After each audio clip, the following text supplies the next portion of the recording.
Hai guys, selamat datang ke YouTube channel Mawi TV. Kepada yang baru jumpa YouTube ni, boleh tekan button subscribe sekarang.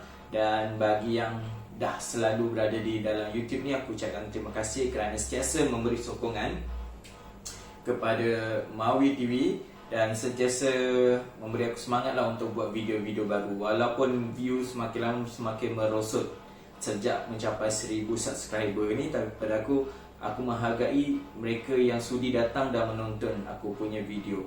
Okey, jadi aku nak cerita hari ni, kalau korang hari ini sedang mencari sebuah SUV segmen C, okey, yang ada 7 tempat duduk, mempunyai saiz yang besar dan mempunyai harga yang murah, sebenarnya korang ada satu pilihan.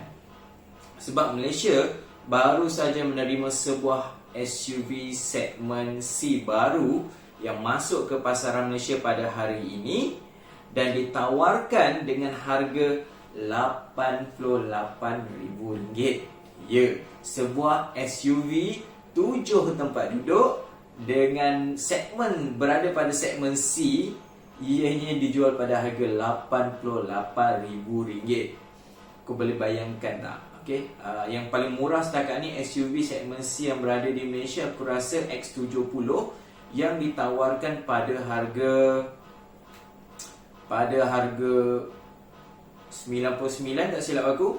Tapi ini sebuah SUV segmen C dengan 7 tempat duduk ditawarkan dengan harga RM88,000 tanpa insurans di Malaysia. Okey, jadi apakah SUV yang aku maksudkan ni? Ianya adalah sebuah SUV yang didatangkan secara CBU dari Indonesia, tapi bukan jenama Indonesia. Di Indonesia tak ada kereta nasional. Ianya adalah sebuah kereta jenama dari China. Kalau korang biasa tengok lori Dongfeng, okay, lori Dongfeng, korang akan biasa nampak logo ni. Dan ianya adalah satu company dengan lori Dongfeng tu. Okey, dia dinamakan, kereta ini dinamakan, SUV ini dinamakan DFSK Glory 580. Okey, panjang namanya dan agak pelik. Okey, nasib dia short form dia DFSK. Kalau tak, nama dia adalah Dongfeng Sokon Glory 580. Aku tak boleh imagine sebuah kereta ada nama yang agak aneh macam ni dekat Malaysia. Okey, DFSK Glory 580 series. Aku tak boleh nak hafal nama kereta ni. Dan kalau nama penuh dia lagi lah Dongfeng Sokon Glory 580. Apa perlu panjang-panjang macam gini? Okey, kalau kau kata DFSK Glory, sudahlah. Okey, nak ada 580 lagi, DFSK tu ada nama panjang lagi, Dongfeng Sokon. Okey, kalau di Indonesia mereka memanggil kereta ni Sokon je. Okey, jadi bila masuk Malaysia tak tahulah kita nak panggil dia apa kereta ni nanti. Okey, kereta ni adalah kereta yang didatangkan CBU daripada Indonesia, sebuah jenama Cina. Dan yang paling menarik, dia boleh tawarkan sebuah kereta segmen C dengan harga RM88,000. Aku agak fikir macam mana boleh dapat harga tu sedangkan kereta nasional pun, okey, yang ada logo harimau tu pun bermula RM99,000.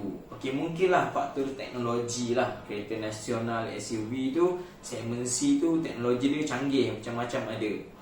Okey, kalau tengokkan segmen B dia pun teknologi canggih, walaupun dapat yang basic tu pun masih lagi teknologi dia okey lah. Okey, tapi Kau tengok nanti spek dia ni, aku rasa dia dengan segmen B ataupun X50 punya variant asas, so aku rasa spek dia lebih kurang sama je.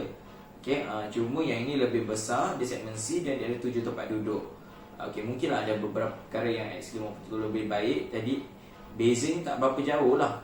Harganya kalau X50 79 kan. Okey, yang ini dijual pada harga RM88,000 dengan leather seat. Okey, dengan tawaran-tawaran yang menarik. Nanti aku nak bacakan spesifikasi dia. Okey, jadi kalau dia jual RM88,000, sebelum tax, berapa sebenarnya harga dia ni?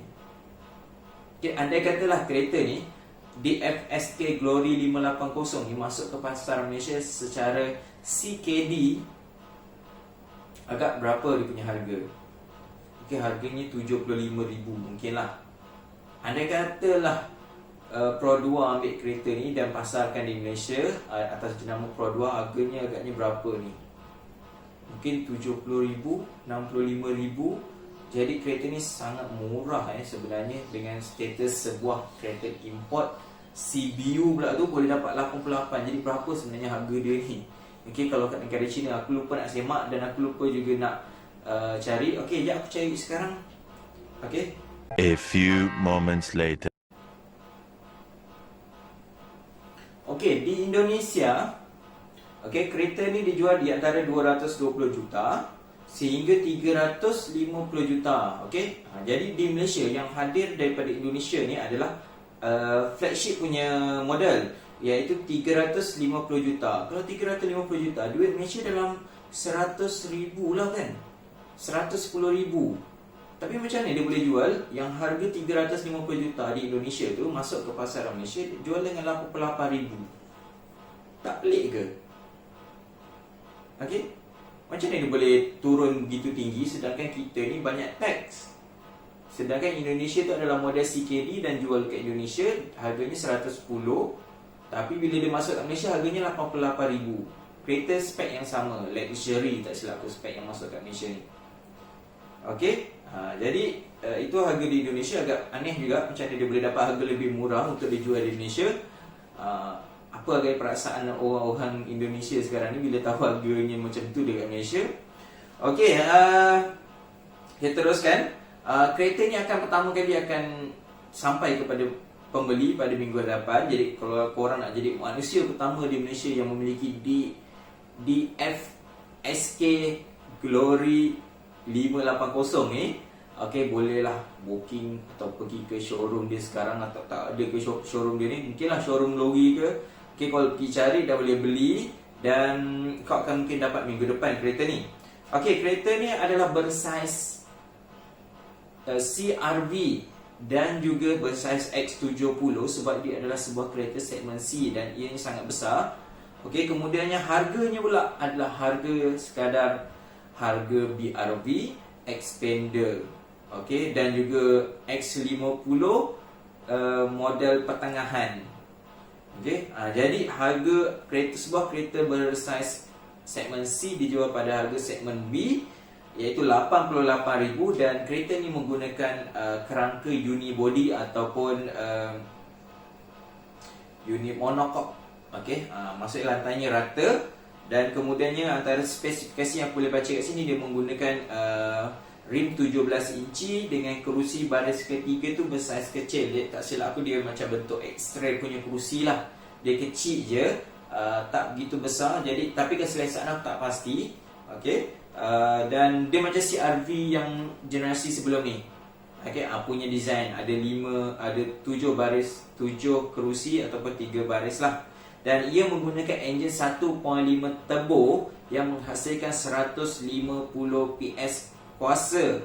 Okay, lebih kurang 1.5 turbo dia ni sama dengan X50 variant biasa, bukan flagship. Okay, lebih kurang dia punya enjin dan juga kuasanya sama dengan 220 Nm torque dan menggunakan gear CVT. Dia tak declare lah CVT apa, dia gunakan CVT sahaja. Dan hanya satu variant saja yang dipasarkan di Malaysia, dan variant itu adalah variant luxury yang paling tinggi sekali di Indonesia dan ditawarkan dengan bahagian dalam kerusi 2 tone iaitu warna hitam dan warna coklat gelap.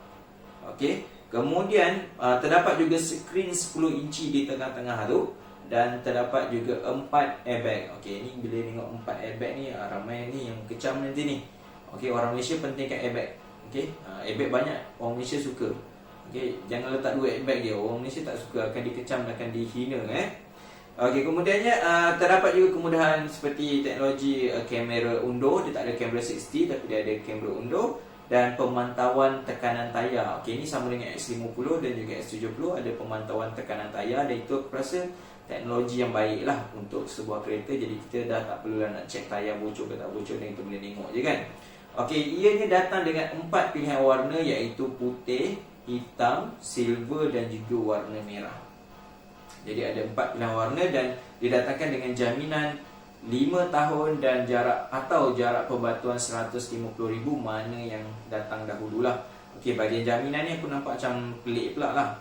Okey, pada aku bila sebuah jenama memberikan jaminan yang pendek dan singkat untuk kereta dia, itu maksudnya jenama tu sendiri tak percaya dengan dia punya kereta. Okey, bila dia bagi 5 tahun jaminan tu, okey, biasa, standard, tapi dia letakkan had pula 150,000. Aku rasa kalau 150,000 ni mungkinlah dalam 5 tahun penggunaan biasa mungkin boleh capai. Okey, tapi bagi penggunaan yang harian, aku rasa 150,000 ni boleh capai dalam masa 4 tahun atau 3 tahun. Jadi kenapa sebuah jenama perlu hadkan perbatuan kalau dia rasa jenama kereta dia tu baik? Okey, jadi sebuah jenama ni bila dia letakkan had tahun, 3 tahun ke, atau perbatuan yang pendek tu, maksudnya mereka sebenarnya tak confident pun dia punya kereta ni boleh capai sejauh mana. Ataupun mereka sebenarnya nak cut cost sebab harganya dah 88,000, jadi mereka tak nak menanggung terlalu banyak risiko lah. Okey, jadi itu je aku nak cerita tentang Dongfeng Sokon Glory 580. Okey, yang dah dilancarkan di Malaysia. Jadi adakah korang tertarik dengan kereta ini, SUV ni? Okey, sebab bentuk depannya adalah gabungan seakan-akan CR-V generasi sebelumnya. Manakala lampu belakang macam Audi first generation, dikatakan bahagian tepi tu seakan-akan Santa Fe. Jadi kalau korang minat kereta-kereta ni dan bergabung jadi satu kereta, aku rasa dari segi bentuk kereta ni agak munasabah lah rupa dia, tak terlalu melampau sangat anehnya, taklah juga cantik, tapi pada aku masih lagi boleh diterima akal lah bentuk ni. Okey, jadi kita tengok nanti bagaimana sambutannya. Adakah ianya akan mendapat sambutan macam cherry dulu, banyak juga orang beli, okey, tapi kemudian dah beberapa tahun kemudian jualannya makin menurun, lagi-lagi bila dah masuk versi yang baru tu, facelift tu, terus tak ada orang nak beli. Okey, jadi adakah ianya senasib dengan cherry, ataupun orang dah ada pengalaman dengan cherry berkaitan dengan jenama Cina ni. Okey, jadi kita tunggu bagaimana prestasi jualannya. Adakah Proton telah berjaya mengubah persepsi tentang jenama Cina bila dia keluarkan X50, X70? Adakah prestasi atau indeks kepercayaan orang Malaysia terhadap jenama Cina ni bertambah baik? Okey, apapun kita tunggu saja nanti bila dianya akan indeks jualannya nanti didedahkan. Kita jumpa lagi dalam video seterusnya. Assalamualaikum. Bye.